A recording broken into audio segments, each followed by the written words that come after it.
Hey, welcome. Today we're going to unpack a mental tool that is so powerful, it basically lets you become the architect of your own emotional world.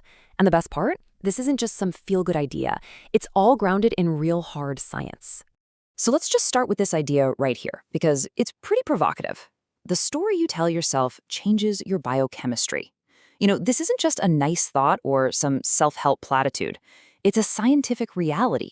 The narrative that's constantly running through your head, it has a direct physical effect on your body. So that leads to a pretty big question, right? How is that actually possible? How can a simple story, just a thought, change our actual biology? Well, the answer lies in this really fascinating process that our brains can perform. A process that, and this is the important part, we can all learn to control. Okay, so let's dive right into the science of it all. We're going to break down the exact mechanism that turns your internal story into your emotional reality.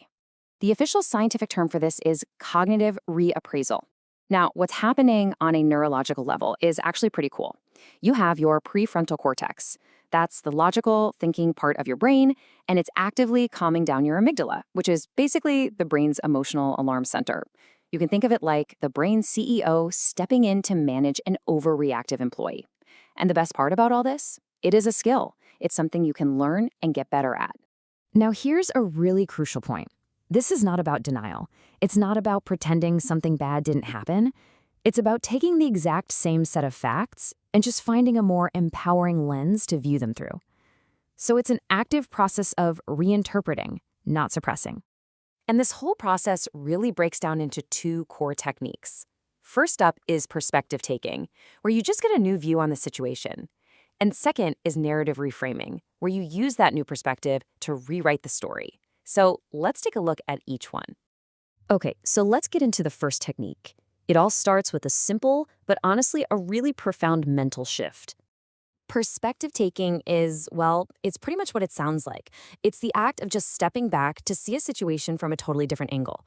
You're consciously changing the camera angle on your own experience, maybe zooming out, looking at it from the side, or even just imagining how someone else might see it. Here's a great way to think about it. When you're stuck in a really strong emotion, you're like the actor on stage. You're caught right in the middle of the drama. Perspective taking lets you step off that stage and sit in the director's chair.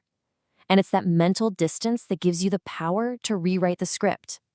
So once you're in that director's chair, you can take this second, absolutely crucial step.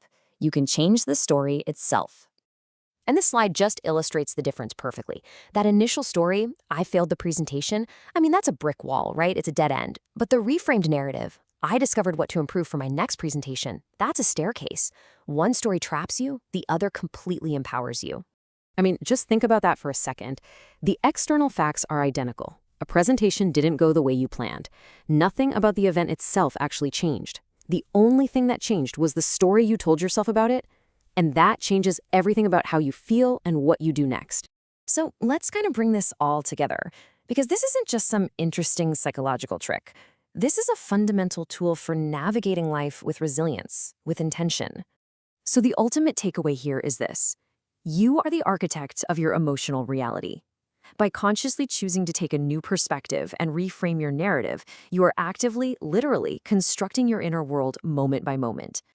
And that brings us right back to where we started. But now, it's not just a cool quote, right? Now we understand the mechanism behind it. The story of failure triggers a stress response, letting your amygdala hijack your system. But the story of learning, that puts your prefrontal cortex back in command, creating a response of motivation, of optimism. You are literally choosing your own biochemistry. So this leaves us with a final, really empowering question. The next time you face a challenge, and you will, what new story will you choose to write? You have the tools now. You have the director's chair. The choice is all yours.